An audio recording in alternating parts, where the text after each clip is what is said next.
What would you do if you time traveled into the future 800,000 years and discovered that the civilization is destroyed and completely enslaved by mutated human beings? Will the love prevail and win over the evilness of humanity?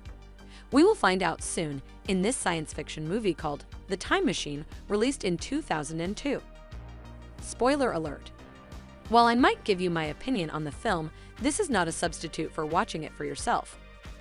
Links to the film are in the description.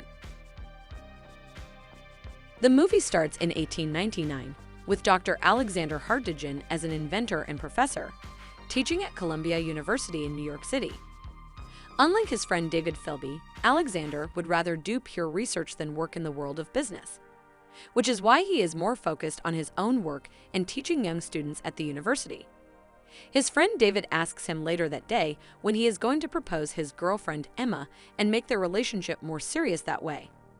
He planned to do it the same day, but he almost forgets it and rushes to meet his love. He forgets to buy her the flowers which he promised, and instead they go for a walk in a nearby park. After a short argument, a mugger shoots his fiancée Emma because of the wedding ring and runs away, and after that night, he devotes himself to building a time machine that will allow him to travel back in time to save her.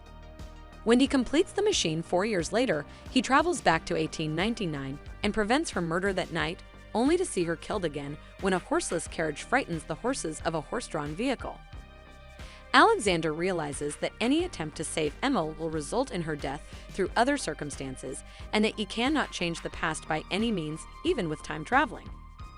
Distraught, Alexander travels to 2030 to discover whether science has been able to solve his question of how to change the past.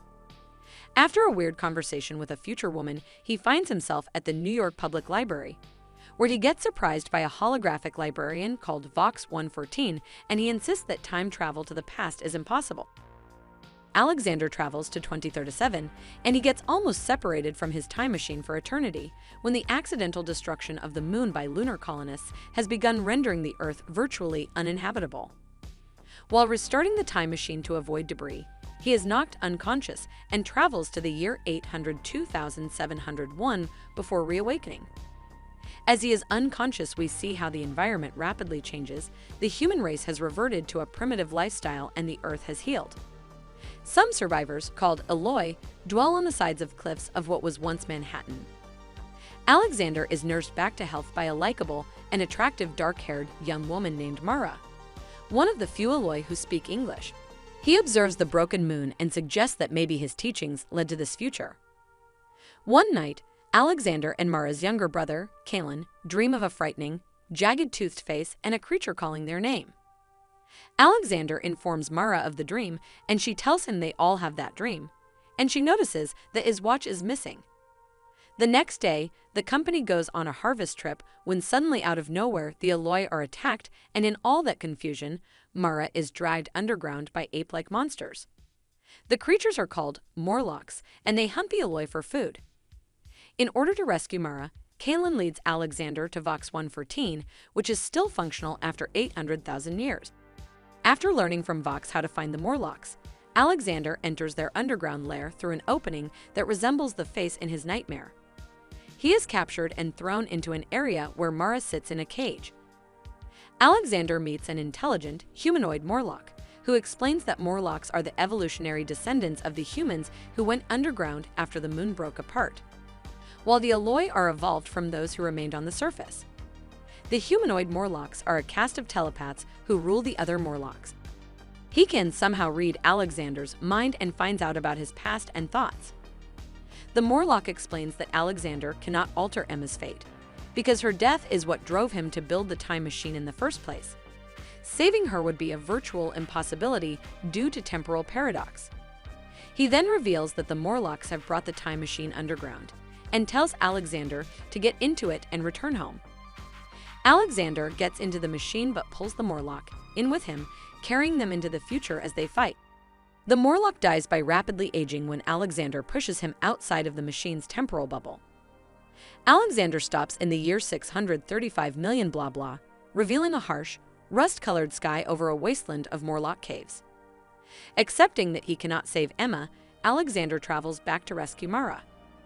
After freeing her, he starts the time machine and jams its gears, creating a violent distortion in time. Pursued by the Morlocks, Alexander and Mara escape to the surface as the time distortion explodes, killing the Morlocks and destroying their caves along with the time machine. As the movie is ending, we can see Alexander being happy again with Mara and her family. He finds his right place finally and accepts his destiny. Alexander begins a new life with Mara and the Alloy. In 1903, Philby and Mrs. Watchett, Alexander's housekeeper, are in his laboratory discussing his absence.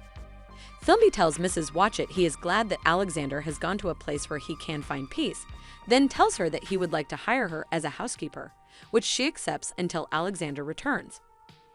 Mrs. Watchett bids Alexander farewell and Philby leaves, looking toward the laboratory affectionately, then throws his bowler hat away in tribute to Alexander's distaste for conformity.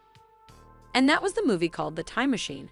We really enjoyed watching it, and the story is a great message for all of us and what our actions can lead to. So I hope you learned something from the movie. We definitely recommend it for a sci-fi fan base. If you like movies that make sense and create good mood, here are some other recaps to check out. Thank you for watching, and I hope you enjoyed the video. Don't forget to like and subscribe for more like this one. Please comment your opinion and what should we watch next, and I will see you in the next video.